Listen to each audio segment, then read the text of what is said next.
Hi Joe, thank you for the interview today. How are you? I'm good, thanks, Aaron. How are you? Perfect, I'm all right as well. So I thought today we should talk a bit about the Greens in the council. They're the second largest party. They have a lot of weight in the council, and they've really been on the up, especially in Birkenhead and Bromber and Bevington in recent years. So firstly, what's it like being a councillor for Bevington? Yeah, so I'm Jo Bird. I'm one of the Green councillors for Bromber, and it's an absolute honour to be elected to represent people.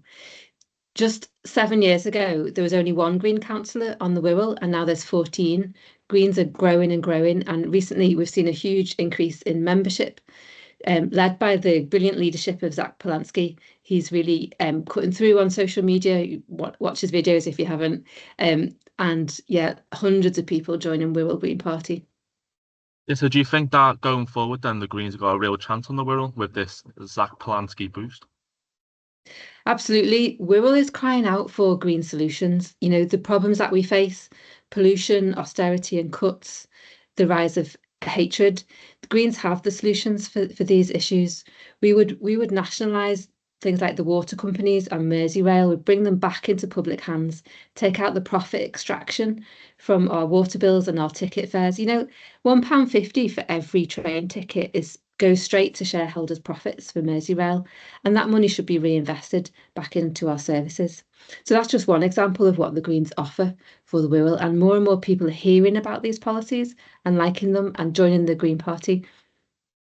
Yeah, so would you say the Greens would support Steve Rotheram's goal to like kind of renationalise Merseyrail and take it fully in the public hands, especially with the buses and stuff in the recent consultation? Yeah, we would. And it's interesting, the Metro Mayor for Liverpool City Region has not repeated that promise that he made to the electorate.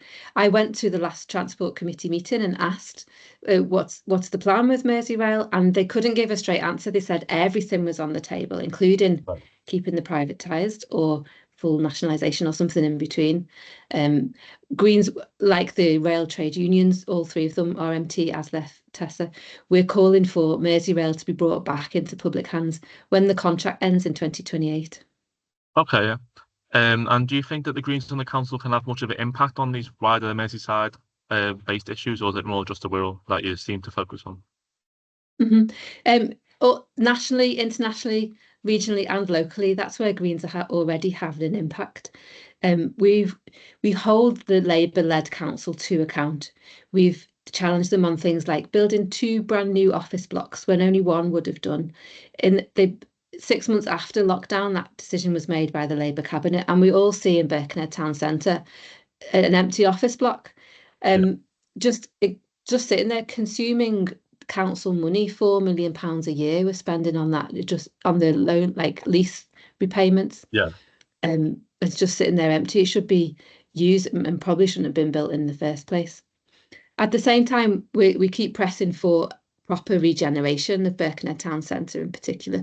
Greens have consistently said we need a market that works for everybody, which shouldn't be going into Argos. And a year or so later, other parties came around to our point of view, and they've now voted to not move the market into Argos and Yeah. to look at a more sustainable solution for Birkenhead market. Yeah, so there's quite a lot of interesting Mhm. stuff there. So would you say that the Greens are effective in it, kind of holding this Labour council to account, really? Because being the second largest party, you do have a voice, but has it been effective? Is it hard? Or what kind of is it dynamic? Yeah, it's dynamic. It keeps changing. And the more people that join the Green Party, the more effective we can be. The more people that stand for elections with the Greens to promote the green alternatives, the more effective we'll be as well.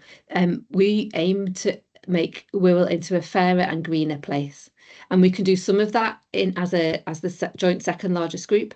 And we can do even more of that if we win more councillors, win more hearts, minds, and votes.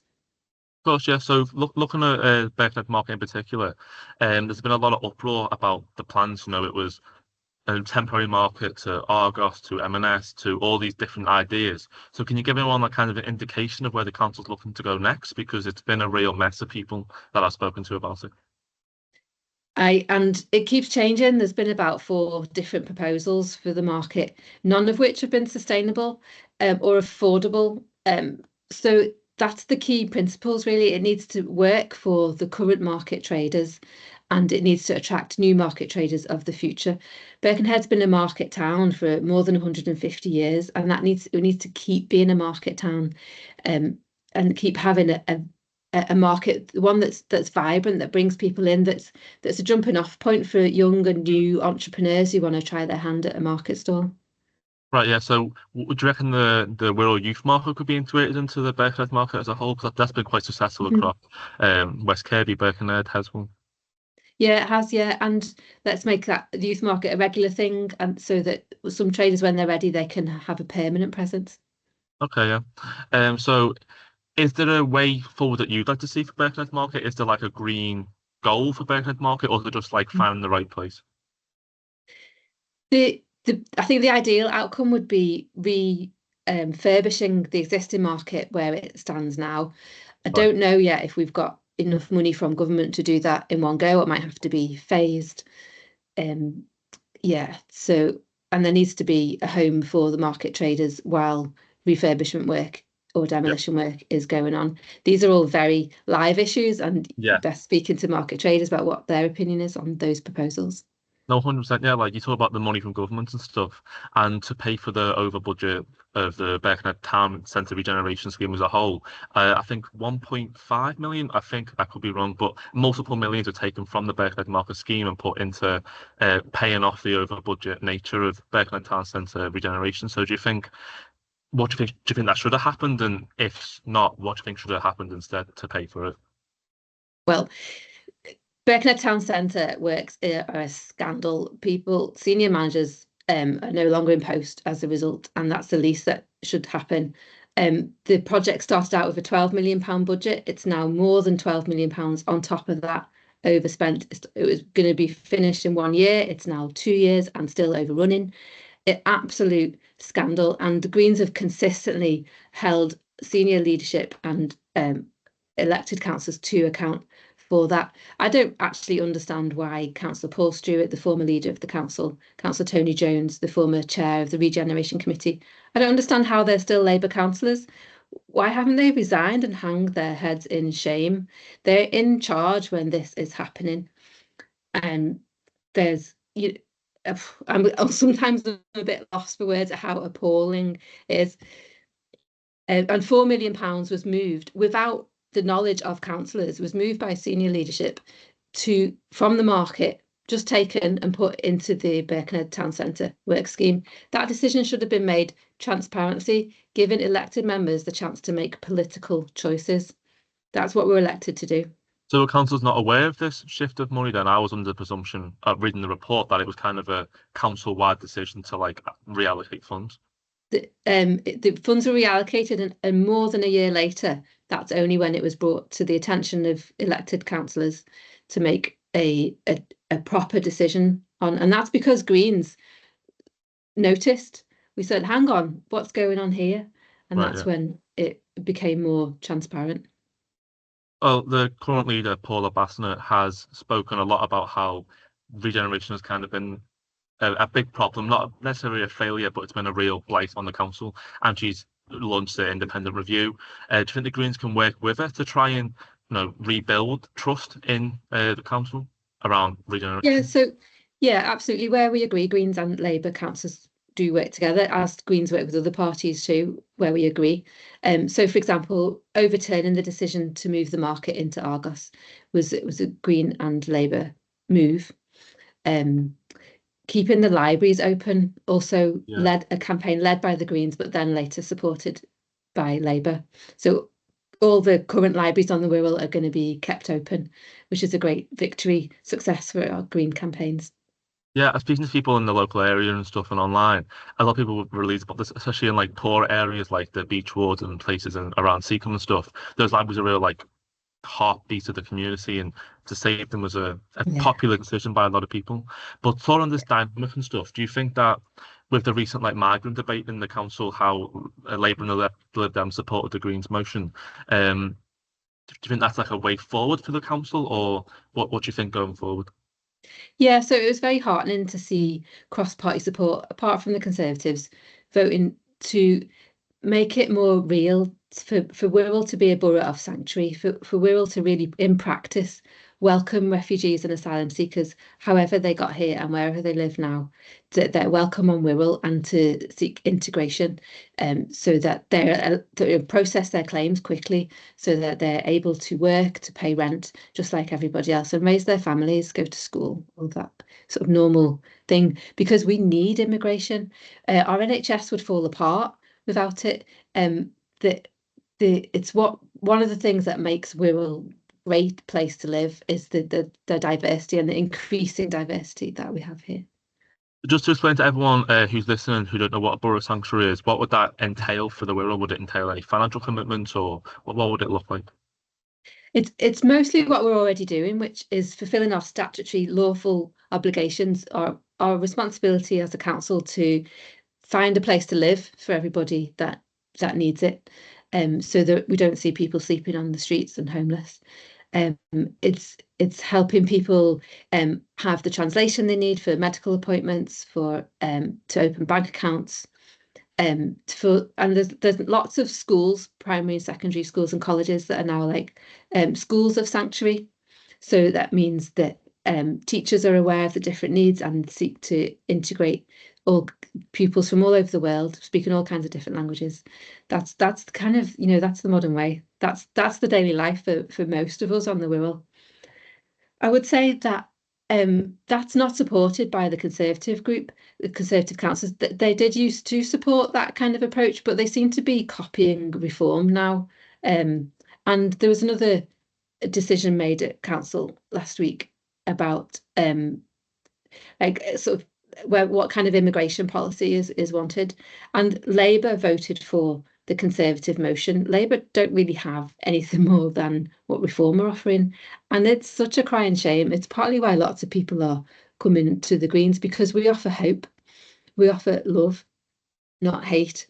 We're saying that refugees and asylum seekers are welcome here, that this improves our area, that many of us are descended from refugees, and many of us have family who live in other parts of the world. I've got a cousin in Spain. I've got second cousins in the USA and Australia. We've got family who have emigrated elsewhere, and we want them to have a warm welcome in their new countries too.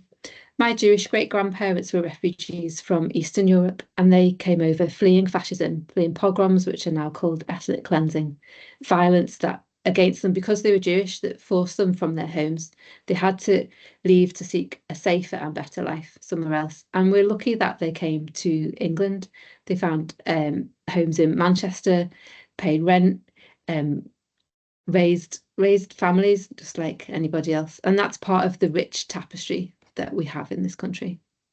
Yeah, I think it's really interesting. Like, as you say, that the Greens are more like pro-immigration and the Conservatives and Reform are more like anti-immigration. But I think for me and a lot of others, they were puzzled by Labour's decision to somehow vote for both motions. They somehow supported pro-immigrant policy with the Greens and Lib Dems, and sort of more, not necessarily anti-immigration with the Conservative motion, but not quite as outward supporting of immigration. Yeah, Labour in a mess. I think that's a good summary. Right, okay, yeah. Talking about some other green policy then, we have there's been a big conversation really around the impact of 20 mile an hour roads across the Wirral. It happened a couple of years ago, and there's been a lot of opinions then, there's a lot of opinions now. So how do you think that policy's kind of went for the council and the Greens as a whole? Yeah, I'm so delighted with the 20-mile-an-hour zones. They've been rolled out almost all residential streets across the Wirral now. The main roads, most of them are kept at 30 miles an hour, and it's saved lives. That there's 25% less collisions on our roads, less people killed or seriously injured, less families distraught by that kind of preventable injury and even death. So and loads of parents, loads of kids, loads of grandparents, they keep telling us, as like I'm a Green councillor, we talk to lots of people on the doorstep. They keep telling us how glad they are that they've got 20 mile an hour, and they want more enforcement. They want the police to enforce it, particularly on their own streets. So do you think then to the people who are more like maybe annoyed or anti this movement, they aren't aware of the facts about the deaths that have been prevented and the sort of measures that come into place to help people? Yeah, some people aren't aware, some people don't care. Some drivers want to drive as fast as they like, wherever they like. and park where they like for free. And hello, we don't live in that society. We live in a more compassionate and considerate world where we have to take into account other people's needs as well as our own. Right, okay. And you spoke about parking there, and it reminded me. So the recent decision to expand parking charges across New Brighton, across Beck, across the entire Wirral, really, was the Greens involved in that decision? What were their sort of thoughts on Yeah, it? yeah. We think the polluter should pay. We think the council shouldn't subsidise free parking wherever.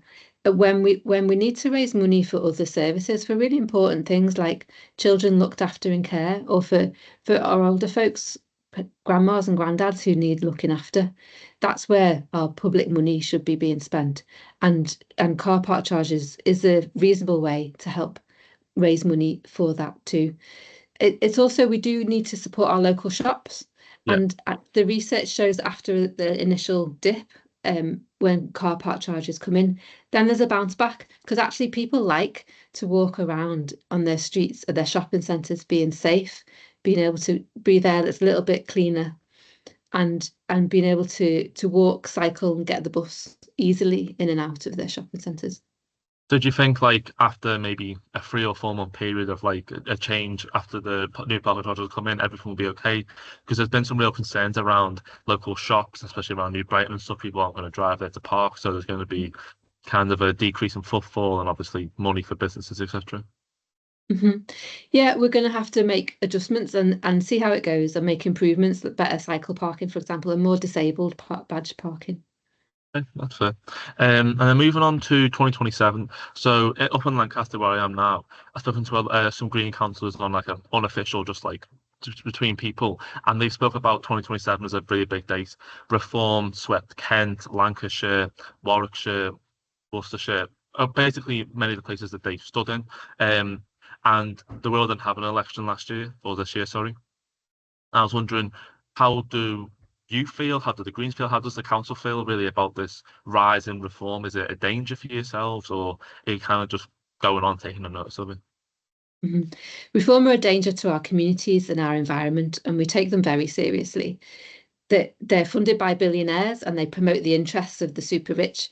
Greens would tax the super rich and tax wealth fairly, and that would, a tax on the billionaires and millionaires would raise £25 billion a year, and that would help fund our public services. That's what people want to see is the libraries kept open and being able to get to a doctor and a dentist when you need one, and to be able to have good quality, affordable, warm homes. Reform don't want any of that. They want to keep the status quo as it is, and they're just pointing fingers at people who are different to say it's their fault. Well, actually, no, it's not. It's the billionaires' fault. They're the ones that have got rich on the back of COVID, rich on the back of excessive bills for energy and water. We need to be looking for a more fair and equal society. So do you think that reform could have any momentum on the Wirral, or would your seat be threatened, for example, in 2027, or do you think you are safe where you are? I don't take anyone or anything for granted. It's completely up to the voters. This is a democracy. So we all make our own political choice when we cast our vote. And I hope that people vote for a fairer, greener Wirral and not for hatred and division. Okay.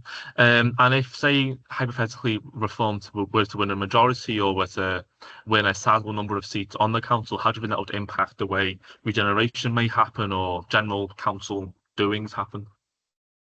Well, quite a lot of ifs there, but I think it'd be a Yeah. disaster. I think Reform have no interest in people or environment.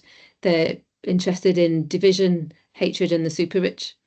And that would be quite a difficult situation. There's a lot of ifs in what you said. Of I course. am really hopeful on the Wirral that actually all the right-minded people will see sense and will vote in a ways to keep reform out.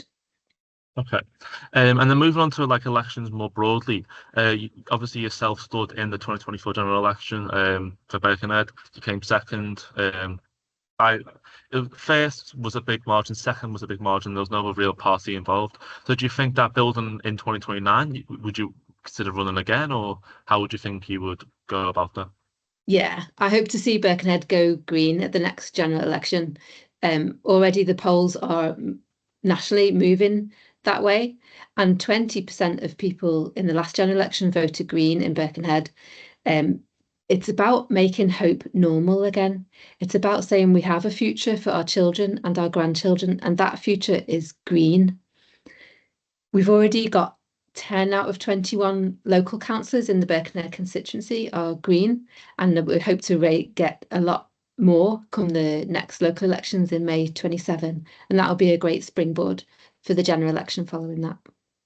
So did you learn anything from your campaign? Like, did it help you as a councillor? Did it help you maybe going forward in 2029? What did you kind of get from your unsuccessful but still successful bid to become an MP? Yeah, I learned how beyond disappointed people are with the two major parties, Labour and Conservative. Promise after promise has been made and broken again. And people are looking for alternatives. They're looking for more fairness, like a wealth tax. They're looking for privatised failed industries like water and energy, rail, to be brought back into public hands. Looking for a party like the Greens who can make a clear stand for peace, to call for ceasefire in Gaza, and not to be selling more arms to a genocidal regime that is Israel. So are the Greens looking to really bolster their position on the Wirral and in Birkenhead and other seats around the Wirral, or is it more of a here and now view?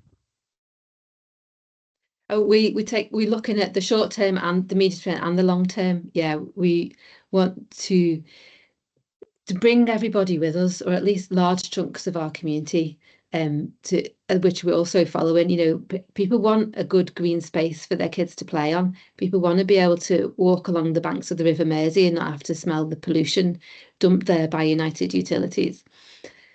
People want a better future for their children and their grandchildren, where we can live and breathe, work, study, play, and grow. That's the kind of future we offer, and the more people that join the Greens, the better, and the more councillors and the more people that vote for Green councillors, the better, and the more Green MPs we have both here and across the country. So what do you think's been the biggest achievement then of the Greens on the council? Because there's sort of this like big wave and this big momentum for the Greens in the Wirral and the sort of power they kind of have now, rather than in 2023 when we had one councillor. What's been the biggest achievement for the Greens, would you say? I think we offer hope. We make hope normal again. We say there doesn't have to be this way of big business first or environment trashing first. That's offered by the other parties. We offer hope that there's another way to be, and there's another Wirral that we can create together. Fair. And then just a personal question for yourself as well. What's been your most like rewarding goal or sorry achievement or experience as a councillor for Bromborough? So I represent Bromborough, Port Sunlight and New Ferry. New Ferry was devastated in an explosion 8 years ago, and one of my best achievements as a local councillor is seeing new, warm, affordable homes rising up on the ground of the explosion site, and seeing Griffiths' Butchers reopen just a couple of weeks ago, and like that, and seeing the whole community come out in support of Griffiths and in support of regeneration and healing the huge devastation of the past. You know, about 80 people were seriously injured or made homeless. Businesses were destroyed, and we're rebuilding that one step at a time. That's one of my proudest achievements. Perfect, yeah. Well, thank you very much, Joe. It's been a pleasure talking to you. And do you have any final thoughts, any closing remarks for everyone, or are you happy with Thank you very much for listening, and keep up the good work. Perfect. Thank you very much.